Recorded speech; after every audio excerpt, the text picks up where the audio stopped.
With 3 vaccines available to all Ohioans aged 18 and older, the state coronavirus dashboard reports that over 4 million residents have started the vaccination process. At just 35% vaccinated, the state still has a long way to go to reach immunity, but each vaccine counts. Updated information on how to schedule an appointment or find a location can be found on the Ohio Department of Health's coronavirus webpage. COVID-19 vaccines are now available for the university community at Wexner Medical Center. Nathan Forstoffel has the story. Ohio State President Christina Johnson announced earlier this week that 25% of the first dose vaccines at Wexner Medical Center would be made available to students, faculty, and staff at The Ohio State University. This is in accordance with the new expanded guidelines from the state of Ohio, permitting 16-year-olds in Ohio to receive the vaccine. Students within the university see this as a sign that things are looking up. I think it's great news. I think it means we're headed back very, very slowly to normal life, but I think it means we're headed back to normal life, and I think that's a good thing. I think it means we're slowly getting control of everything that's been going on with the pandemic, and I think that's a good sign.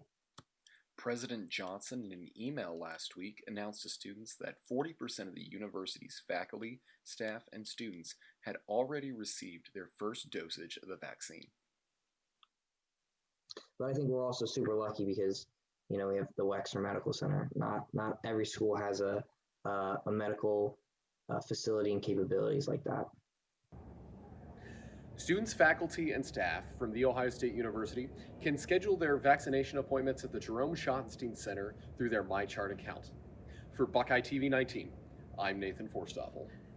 Have you started thinking about what fun things you might want to do when the pandemic is over?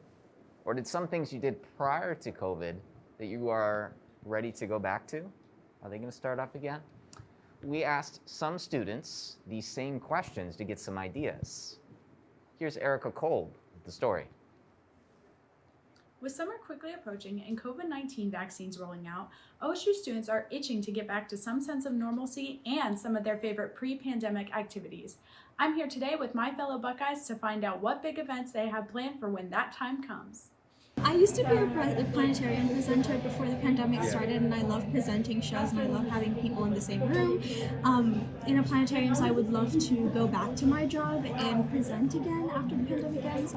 Some of the big events that I would like to do is visit a BTS concert. They're humongous arena concerts, so I feel like being there would be a life goal after the pandemic, as well as probably visit my family back home in India because I haven't been able to visit them in over a year and I am an international student. You just feel like everyone's more. Okay, something that I miss about my day-to-day life pre-COVID was working out without a mask. I'm excited to get back to that. And another big thing I'm excited to do after COVID is go to a concert, ideally a Taylor Swift concert. One thing I miss doing pre-COVID times was going to my late night Zumba class every Tuesday night. I'm really looking forward to that opening up again, hopefully. And then post-COVID, I am also looking forward to possibly doing a work exchange in somewhere like Costa Rica or Hawaii once when it's safe to travel again. With BuckeyeTV, I'm Erica Kolb. Curious about how other countries have handled the pandemic? Lucy Jones spoke with a Buckeye currently living in London to hear her experience. Travel has been limited for quite some time now, and because of that, it can be hard to gauge what the pandemic is like in other countries.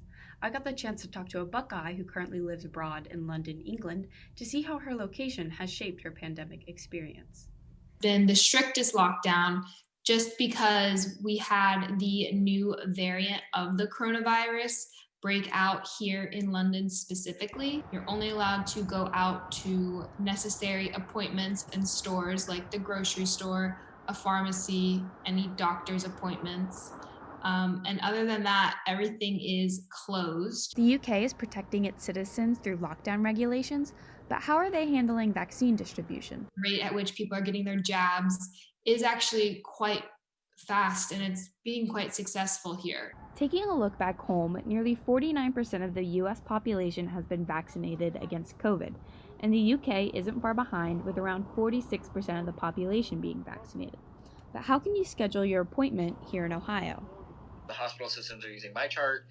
You can go on to different pharmacies' websites like Kroger, Walgreens, CVS, and you can kind of look up from there. But there's plenty of different routes. It's just getting that availability when it's available. But how can individuals best prepare for their appointments? Drink water, move your arm around after, have some Tylenol on hand in case you have any pretty strong symptoms the next day, just to make the 24-hour period after as easy as possible. And then enjoy your immunity for what it is. As the number for vaccines administered continues to climb, the world can look towards getting back to life as we used to know. But it starts with getting your vaccine and maintaining social distancing practices for the time being. For Buckeye TV, I'm Lucy Jones. Coronavirus or not, everyone has to eat. Students have plenty of options to choose from around campus, and even more opinions to go with them. Find out what new eatery is hitting everyone's sweet tooth after the break.